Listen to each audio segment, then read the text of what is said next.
Halo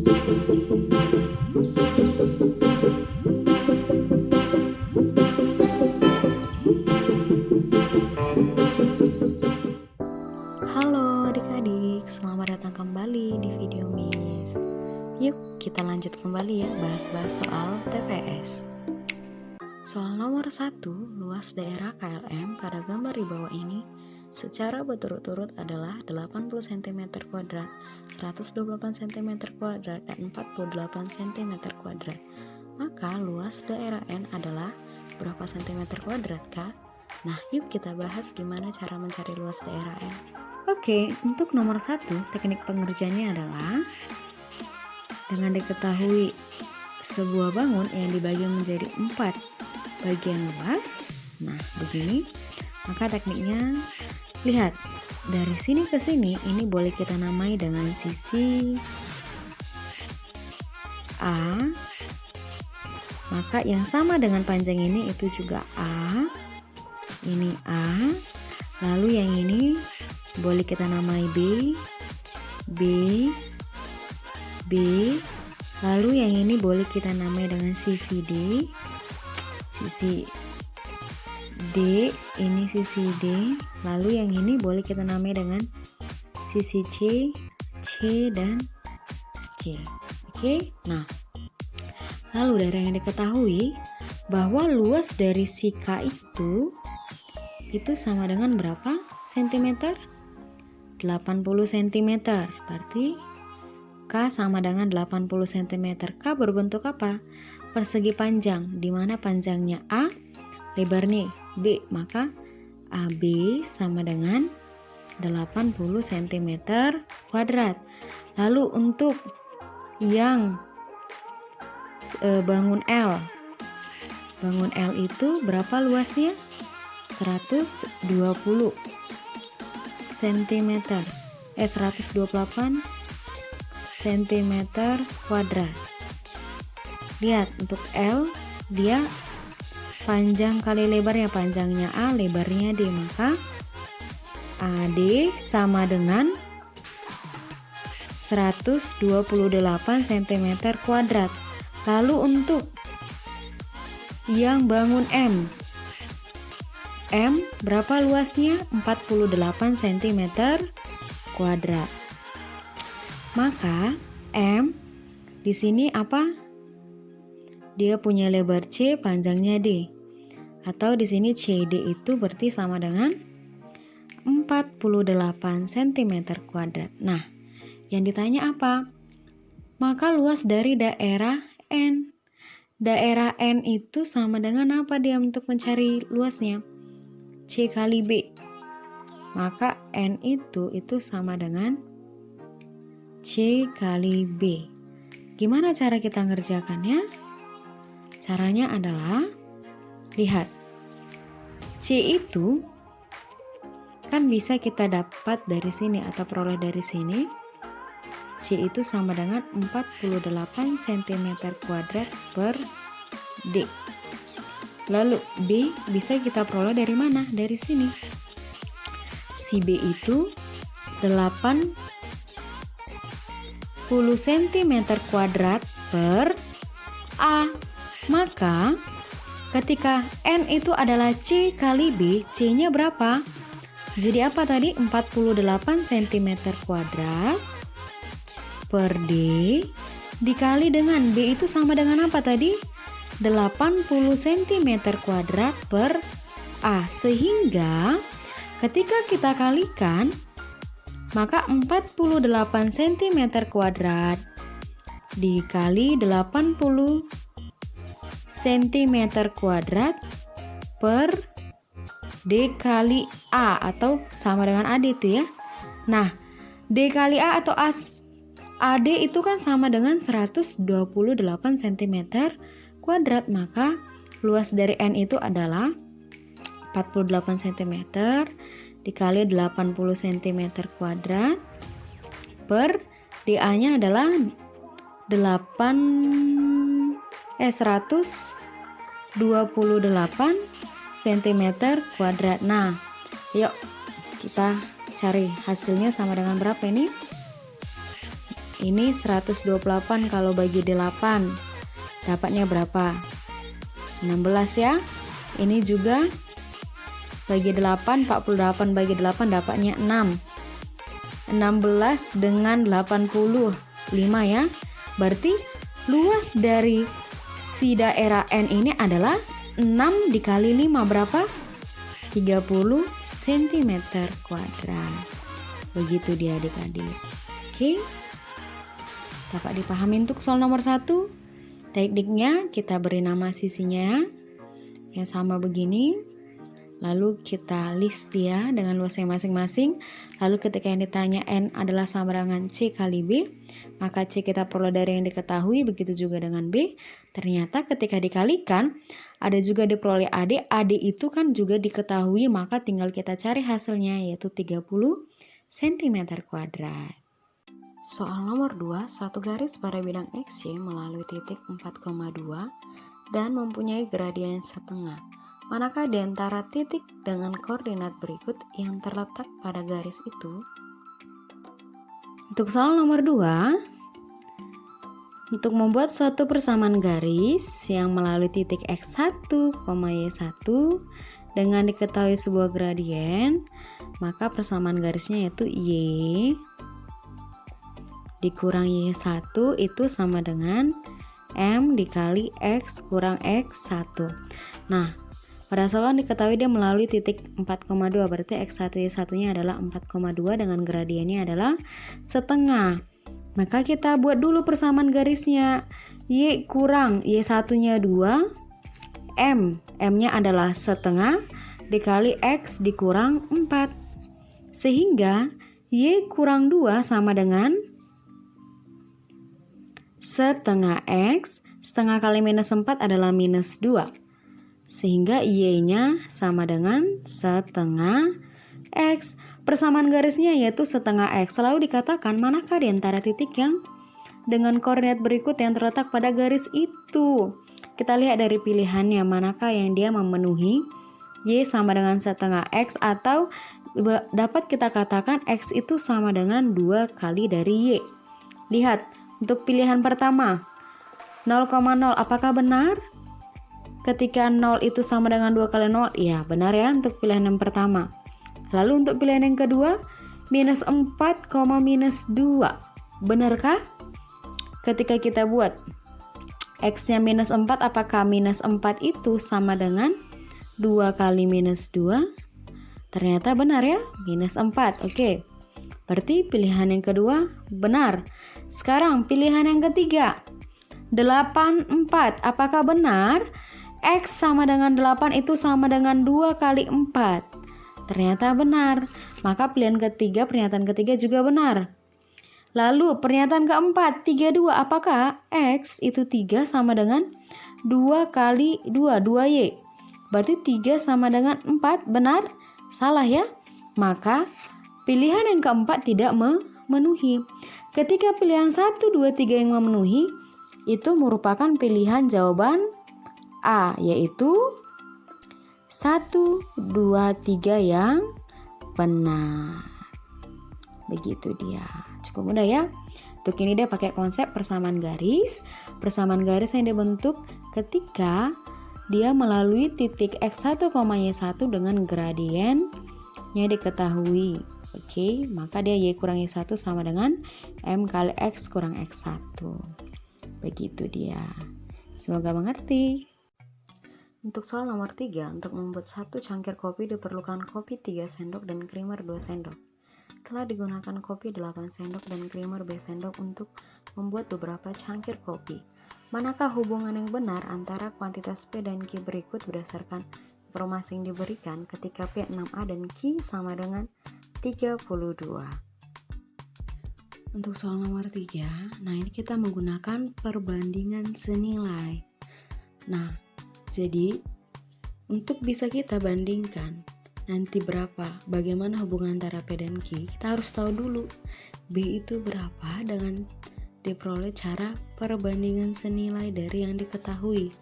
Maka kalaulah untuk beberapa cangkir kopi itu dibutuhkan 8 sendok kopi dan untuk 1 sendok untuk satu cangkir kopi adalah 3 sendok kopi, maka perbandingannya 8:3 sama dengan untuk creamernya yang beberapa cangkir kopi itu B sendok per berapa kalau untuk satu cangkir kopi katanya creamernya 2 kan.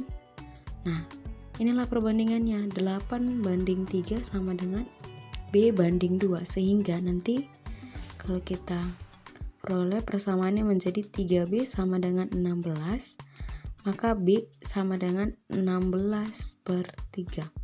Nah, ketika kita sudah peroleh B itu 16/3, maka nilai P itu yang sama dengan 6B itu sama dengan 6 kali 16/3.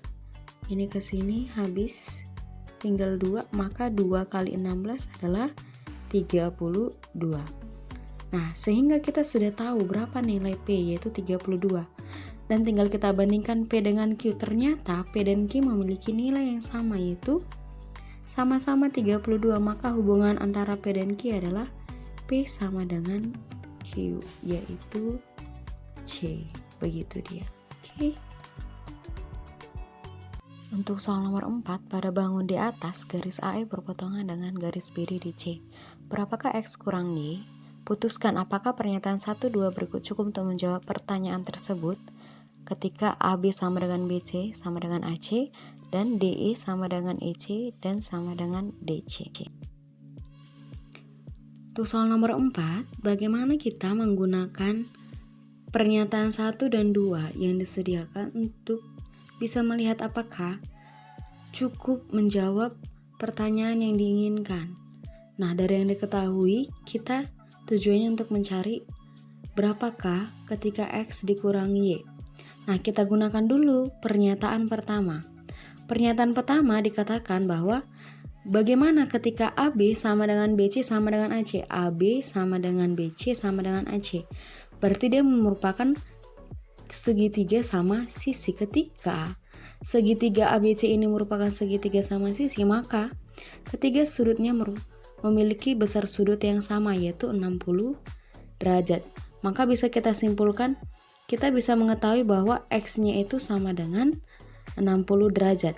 Nah, permasalahannya apakah dengan kita mengetahui X 60 derajat, kita bisa memperoleh hasil X kurang Y? Belum kan? Lalu kita lihat dari pernyataan kedua. Pernyataan kedua dikatakan bahwa DE sama dengan CE sama dengan DC. Maka itu juga mengatakan bahwa segitiga CDE itu merupakan segitiga sama sisi.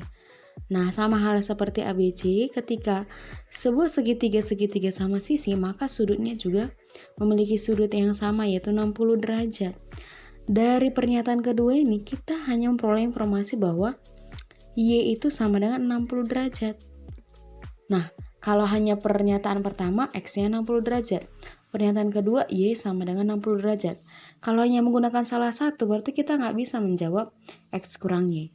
Bagaimana kalau kita gunakan dua-dua? Maka, untuk menjawab pertanyaan berapa X kurang Y, kita harus menggunakan pernyataan 1 dan pernyataan 2 secara bersama-sama.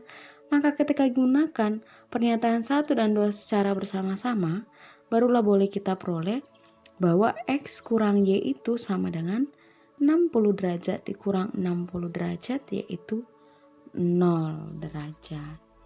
Nah, ketika kita menggunakan pernyataan 1 dan 2 secara bersama-sama, itu merupakan pilihan C, yaitu pernyataan 1 dan 2 digunakan secara bersama-sama dan tidak bisa hanya menggunakan salah satu pernyataan saja. Begitu dia ya adik-adik. Untuk soal nomor 5, umur rata-rata suatu kelompok yang terdiri dari guru dan pengacara adalah 42. Jika umur rata-rata para guru adalah 36 dan umur rata-rata para pengacara adalah 44 tahun, maka perbandingan banyaknya guru dan pengacara adalah. Ini menggunakan konsep rata-rata gabungan.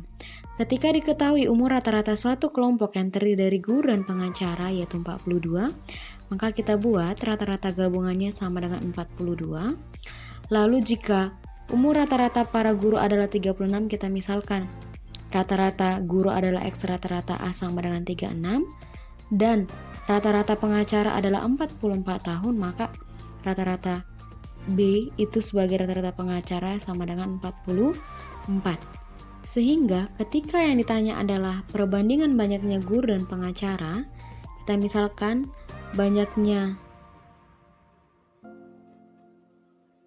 guru yaitu sebagai A dan banyaknya pengacara sebagai B. Maka nanti yang akan ditanya adalah A banding B. Oke, ingat, rata-rata gabungan, berarti rata-rata gabungan itu merupakan banyaknya guru jumlah rata-rata guru ditambah jumlah rata-rata pengacara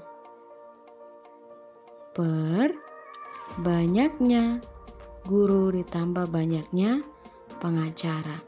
Nah, rata-rata gabungannya berapa? 42 sama dengan.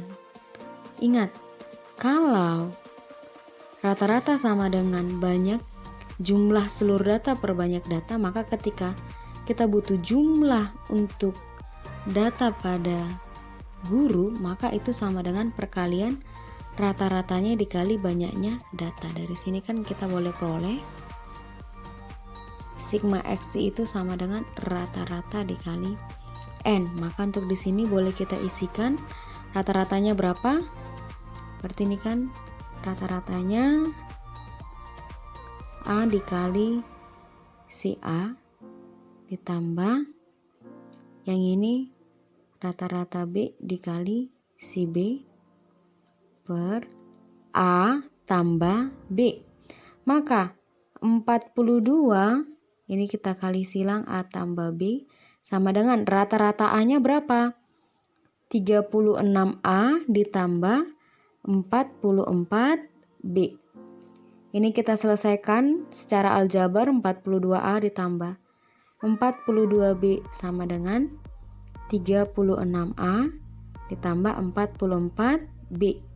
Nah, yang memiliki variabel yang sama kita operasikan, berarti yang 42A dengan 36A menjadi 6A, ini 2B. Yang ditanya adalah A banding B, maka ini sama dengan 2/6. Atau jika disederhanakan menjadi 1/3 yang sama dengan 1/3. Nah, berarti ketika ditanya perbandingan banyaknya guru dan pengacara, yaitu berapa? 1/3. Itu dia, kita kasih log. Oke adik-adik, ingat ya dari rata-rata gabungan. Apa konsep rata-rata dulu? Berarti kalau rata-rata gabungan itu jumlah data untuk guru ditambah jumlah data untuk pengacara. Jumlah data itu dapat diperoleh dari mana? Perkalian rata-rata dengan banyaknya data. Maka kita masukkan, kita selesaikan, maka diperolehlah perbandingan banyaknya guru dan pengacara adalah 1/3. Untuk soal nomor 6, manakah hubungan yang benar antara kuantitas P dan Q berikut berdasarkan informasi yang diberikan ketika P itu nilainya setara dengan akar 12 tambah akar 12 tambah akar 12 sampai seterusnya, dan Q itu nilainya adalah 5. Nah, untuk nomor 6, supaya kita dapat membandingkan antara P dan Q, maka kita harus cari dulu berapa nilai P, karena nilai Q sudah ditetapkan yaitu 5. Maka P itu sama dengan akar dari 12 ditambah akar 12 ditambah akar 12 sampai seterusnya. Maka ketika kita mau tahu berapa sih nilai P ini, kita cari dulu berapakah nilai dari akar 12 ditambah akar 12 ditambah akar 12 ditambah akar 12 sampai seterusnya. Nah, kita misalkan akar 12 tambah akar 12 ditambah akar 12 sampai seterusnya, ini sama dengan X. Nah, ketika ini sama dengan X, kita sama-sama kuadratkan ruas kiri dan ruas kanan. Maka ini menjadi 12 tambah akar 12 ditambah akar 12 ditambah akar 12 sampai seterusnya. Inilah sama dengan X kuadrat. Oke? Sama-sama dikuadratkan ya. Nah, sehingga ketika kita kurangkan antara X kuadrat dikurang X, kan X kuadrat sama dengan ini tadi, dikurang dengan X yang sama dengan ini, maka akan habis nanti. Dia kan jadi 12 tambah akar 12 tambah akar 12 tambah akar 12 sampai seterusnya, dikurang dengan yang akar 12 ditambah akar 12 sampai seterusnya. Ini tadi X kuadrat, yang ini X. Maka X kuadrat kurang X itu sama dengan apa? Nah, ini kan akan saling menghabiskan dengan yang ini. Maka dia sama dengan 12. Maka persamaannya menjadi apa? X kuadrat kurang X dikurang 12 sama dengan 0. Ini kita faktorkan. Maka kita harus cari berapa kali berapa yang hasilnya minus 12. Nah, pengalinya jika dijumlahkan menghasilkan minus 1. Maka untuk di sini kan X. Maka yang memenuhi berapa kali berapa supaya minus 12. Dan jika dijumlahkan pengalinya menghasilkan minus 1, berarti minus 4 dengan positif 3. Inilah yang sama dengan 0. Dari sini kita peroleh X-nya sama dengan 4. Dan di sini X-nya sama dengan minus 3. Maka untuk nilai P yang mungkin itu P boleh 4 atau P boleh minus 3. Ketika diberikan nilai Q adalah 5, jika kita bandingkan dengan semua nilai P yang mungkin, bagaimana nilai si Q, P dengan Q, maka ternyata nilai P yang sama dengan 4 dan sama dengan minus 3 ini, dibandingkan dengan Q, dia masih kurang dari Q. Maka kesimpulannya apa? Yaitu P kurang dari Q. Ini pilihannya apa adik-adik? B, gitu dia. Oke? Nah, ini yang untuk soal perbandingannya. Kita cari dulu berapa nilai P. Setelah kita peroleh ternyata dia punya 2 kemungkinan. Dan 2 kemungkinan dari nilai P itu jika dibandingkan dengan Q, dia memiliki hubungan kurang dari Q. Begitu. Semoga mengerti adik-adik. Gimana adik-adik? Semoga adik-adik dapat memahami setiap soal yang kita bahas ya. Oke, sampai ketemu kembali adik-adik. Jangan lupa untuk like, subscribe, dan komen di kolom dengan komentar yang positif ya. Tetap tonton video Miss ya. See you.